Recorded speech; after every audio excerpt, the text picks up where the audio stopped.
Interesting. You ready? Okay.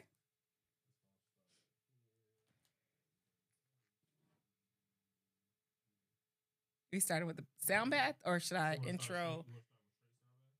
I wanted to. Yep. Yep. That.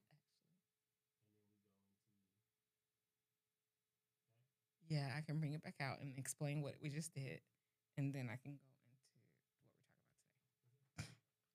And I'm a little nervous with this because are you Christian? Okay.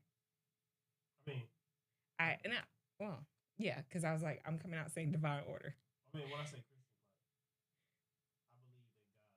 I believe in God and Jesus. Okay. The whole Christian thing. Because I was like, when I say divine, that because I grew up, my dad's pastor. So me saying these things like universe and divine, he was literally, I randomly went to his church the other day and he was talking, people out there saying universe. I was like, you're a daughter. So that's, I'm on that. I'm on, and that's why I even just kind of said yes and no on the Christian side because I speak on the divine. But Christians know that you're etching God out. Like I used to think like, oh, I was being safe by saying that. Christians know that. Like that's a telltale sign. Like, oh, am I?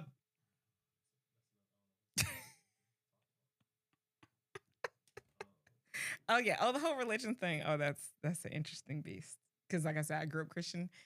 Even owning pocket sound bath in saying you can meditate. Christian would be like, where's prayer? You're saying you can do this, but somebody through other than Jesus? But the fact that those are the telltale signs. Like my girl, she was like, oh yeah, with pocket sound bath. She was like, oh, y'all doing y'all thing. She was like, oh, you won't mention Jesus. So we know. I was like, oh, because I don't talk about Jesus. Because I believe that you can follow Christ. So you can become Christ. And that's sacrilegious. But anyway. Never mind. That's the thing. But like that could be episode itself. If we wanted to be real, so smoke a blunt and then get real. A little bit closer, so yeah. Okay, that looks good. Yeah.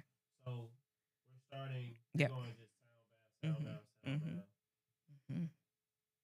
They don't even know what's going on. It just start off with sound bath. Cool. You ready?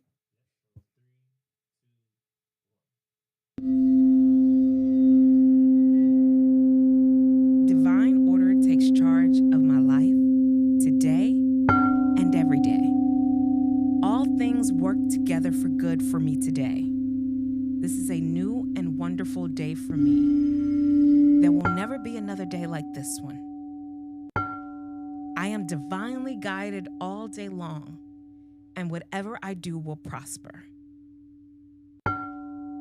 Divine love surrounds me, enfolds me, and enwraps me, and I go forth in peace. Whenever my attention wanders away from that which is good and constructive, I will immediately bring it back to the contemplation of that which is lovely and of good report.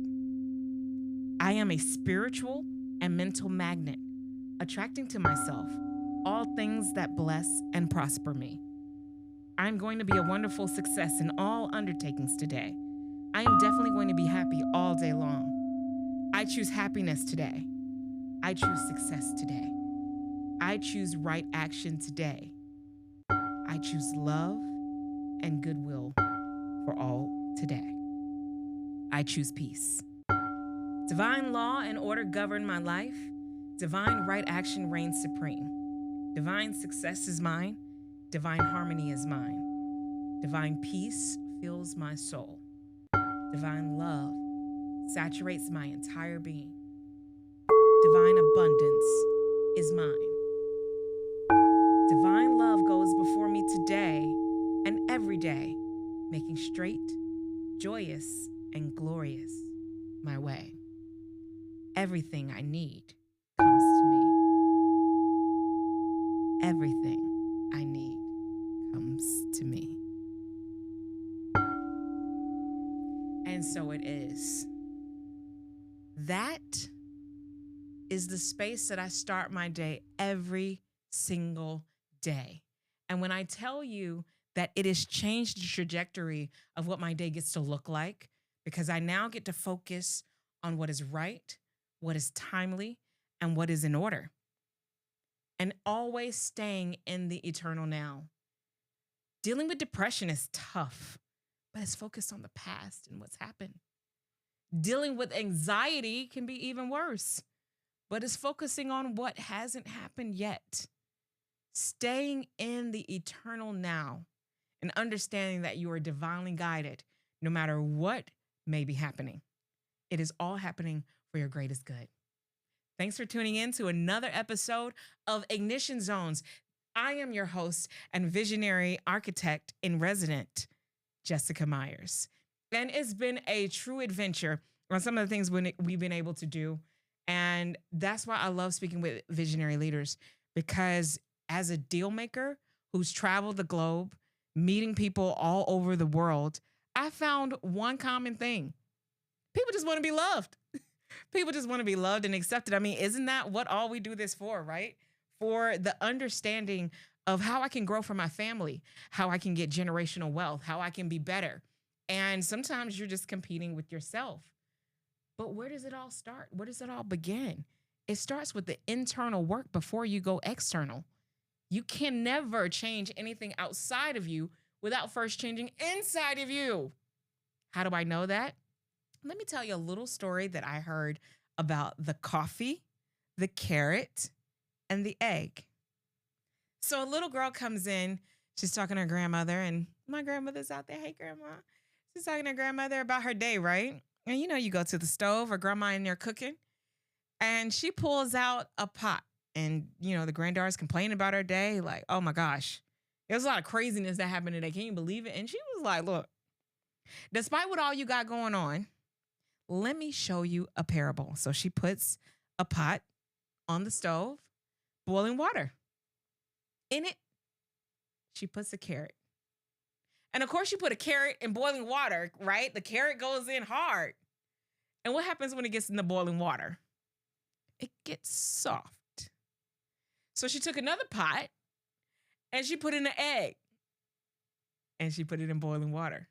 And so the granddaughter's like, oh, what are we doing now? A carrot, an egg? Like, what happened to the egg when you put the egg in boiling water? And the granddaughter was like, well, it was soft and runny and now it's hard. Great. So you put the carrot in the water and the carrot turned soft. And you put the egg in the water and the egg turned hard. So then she put a third pot and she put water in it. And she put coffee beans. And so she asked the granddaughter, she's like, cool, I put in the carrots and it went soft. I put in the egg and it went hard. What happened with the beans that you saw that I put in the water? And if anybody know that go to Dunkin' Donuts or anywhere else, Starbucks, you make coffee. It's hard to extract the beans and the impact that it had on the water. They became one. That is where I learned the power of be coffee, my friend, because you get to impact your environment versus letting your environment impact you.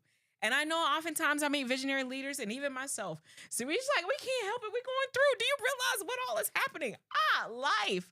Well, welcome to life. Life ain't going to stop lifing. Now, I may not have your issues of what you got going on, but I sure got my section.